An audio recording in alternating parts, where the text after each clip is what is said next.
Jedno često pitanje kada se radi o radovima u vrtu ovih dana jeste i kada je pravo vrijeme za vađenje crvenog luka iz zemlje.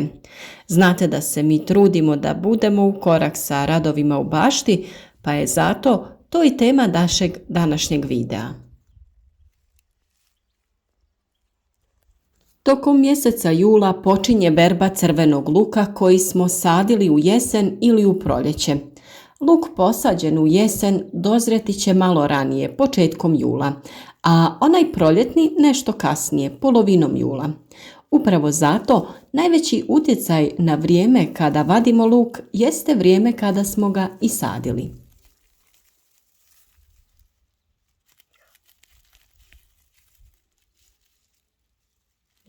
Da bi znali da je luk završio sa vegetacijom i kada je spreman za berbu, morate pratiti promjene na nadzemnom dijelu.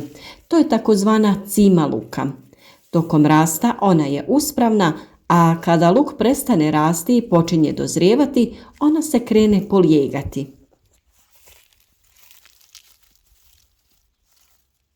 Nema potrebe da ga gazite kao što to neki rade. Dok on sam prirodno dozori, sam se i krene prirodno polijegati. Nema potrebe da ubrzavate taj proces.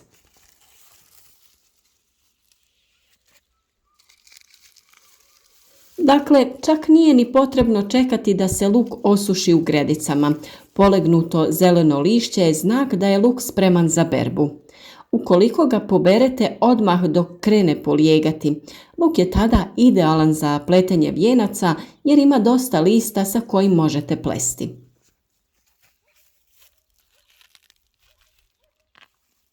Luk se može još malo ostaviti duže da stoji u vrtu, a nakon polijeganja listovi će se sami malo po malo početi sušiti.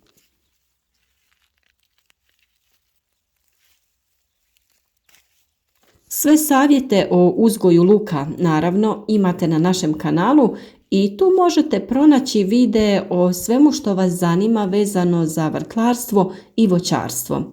A sve što ne uspijete pronaći, pitajte slobodno u komentarima. Kako bi bili u korak sa radovima, zapratite naš kanal, kliknite na znak zvonca kako bi dobivali obavijesti o svakom novom videu. Savjeti su besplatni, pa naše videe slobodno podijelite sa vašim prijateljima.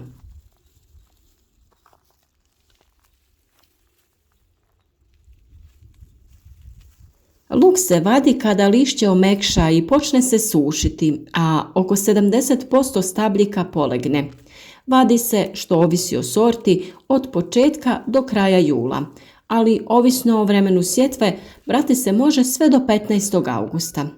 Treba imati na umu da što glavica duže ostane u zemlji, smanjuje joj se kakvoća i teže se čuva.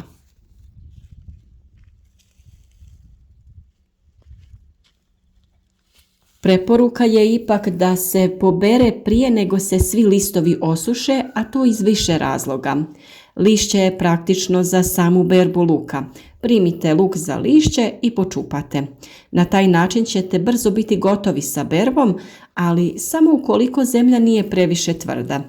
U tom slučaju će vam ipak trebati neko pomagalo kako ne bi oštetili luk. Ukoliko se listovi previše osuše, tada ćete teže vidjeti gdje je rastao luk i imati ćete dodatni posao prekopavanja tla u potrazi za lukom. Na taj način se zna dogoditi i da sve ne poberete, te se dio luka ošteti prilikom prekopavanja, pa to probajte izbjeći. A još jedna mana ostavljanja luka dugo u zemlji jeste da može doći do truljenja plodova.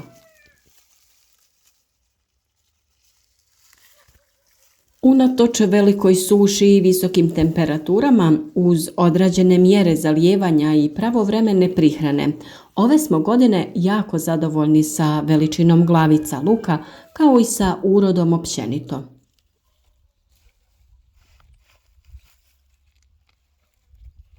Postoji i razlika u zrelosti prema sortama luka. Jedne se odmah polegnu čim su zrele, dok recimo jedne sorte ljubičastog luka ostanu uspravne, tek poneki polegnu.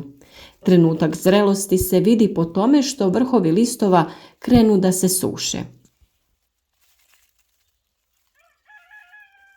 Naravno, dobro je imati posađeno više sorti luka, pa onda možemo da ih uspoređujemo. Ako je jedna vrsta polegla i zrela, to je trenutak da dobro pratimo i ostale vrste kako bi ih ubrali u pravo vrijeme.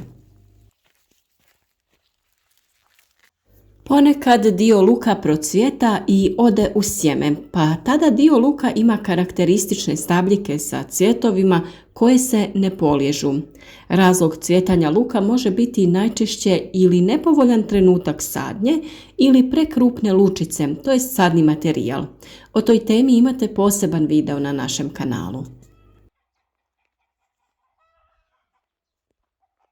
Ukoliko ne skupljate svoje sjeme luka, najbolje je potrgati pupoljke čim zapazite da su se počeli formirati, jer što se cvijet više razvija, to se više odražava na veličinu i kvalitetu luka. Naime, cvijet znači da će luk ostati sitan i da će u većini slučajeva imati i ostatak stapke. Takav luk brzo propada, pa je najbolje da ga potrošite prvog nakon berbe.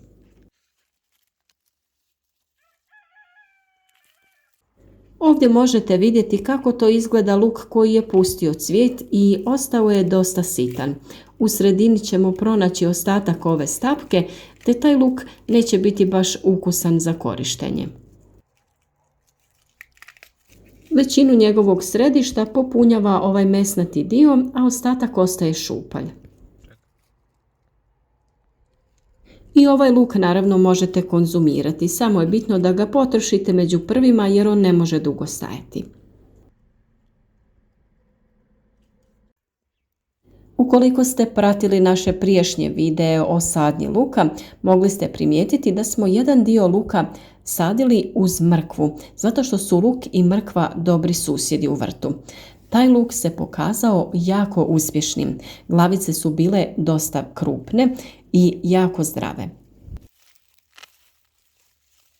Naime, listovi mrkve su radili sjenu oko luka te zadržavali dovoljno vlage. Zato je ovaj luk ovako uspješan. Ovakvim načinom kombiniranja povrća u vrtu štedimo na prostoru i ostvarujemo dobre prinose. Ne znam koliko je moguće da vidite ovdje u videu, ali usporedite sa veličinom moga dlana koliko je krupan ovaj luk. Ove godine smo na vrlo maloj površini uspjeli uzgojiti dosta veliku količinu luka. A luk koji smo malčirali sa slamom je tek posebna priča. Dobili smo luk koji do sada još nismo imali. Malč je čuvao vlagu, a pravilna prihrana je odradila svoj dio posla. Ovo je stvarno razlog zašto uvijek preporučujemo da malčirate, to jest da stavljate slamu ili bilo kakvu prirodnu materiju oko vašeg povrća kako bi čuvala vlagu i biljke će biti jače i zdravije. Nakon berbe luk se odmah iznosi iz vrta. Nekada je bio običaj počupani luk ostaviti nekoliko dana u gredici u vrtu, ali to danas više nije moguće. Naime, s obzirom na visoke temperature, danas je to veliki rizik. Ukoliko ostavite luk izložen suncu, on bi mogao dobiti opekline i početi propadati. Doslovno može da se desi da se luk na direktnom suncu skuha. Vremenski period od nekih sat vremena nakon berbe sasvim je dovoljan da se luk malo osuši kako bi ga lakše očistili od viška ljuski i zemlje. Dakle, luk je potrebno sušiti na suhom prozračnom mjestu gdje ne dopiru direktne zrake sunca, najbolje pod nekom nastrešnicom. Prije spremanja na mjesto gdje ćete ga čuvati, luk mora biti potpuno suh jer u suprotnom može doći do truljenja i propadanja. Prije samog spremanja ili pletenja vijenaca luk očistite od viška zemlje i ovih suhih dijelova ljuski. Tu se misli na ljuske koje su same već krenule da se ljušte i njih je najbolje ukloniti laganim pokretima ruke. Tako očišćen luk može se spremiti u manje vreće za krompir i objesiti ili staviti u za to predviđene sanduke. Te možete na ovaj način da ispletete vijence koje ćete objesiti na prozračno mjesto. Luk se čuva na suhom, po mogućnosti prozračnom mjestu, ne podnosi jača smrzavanja i tada propada, pa ga nemojte čuvati u takvim prostorima gdje preko zime dolazi do smrzavanja. Redovito provjetravajte prostor, jer samo jedan luk koji ima na sebi trulež ili oboljenje može da zarazi ostale plodove i tada ćete imati puno štete. Ukoliko dio luka proklija na jesen ili tokom zime, posadite ga na otvoreno i imati ćete rani mladi luk. Iako je čuvanje u gajbama najpraktičnije, ukoliko imate mjesta, objesite ga u vijenac. U ispletenom vijencu luk otkidate po potrebi, a vijenac se neće raspetljati. Na ovaj način ne dolazi do truljenja luka, pa je to idealno rješenje za čuvanje. A pored toga, vijenci djeluju lijepo i domaćinski, nekako toplo, i budi uspomene na priče naših baka, na ona prirodi bliža stara vremena. Nadamo se da ste i do sada koristili naše savjete kada se radi o uzgoju luka, te da su vam oni bili od pomoći kako bi ostvarili zavidne količine plodova, te kako bi u njima uživali sve do sljedeće sezone.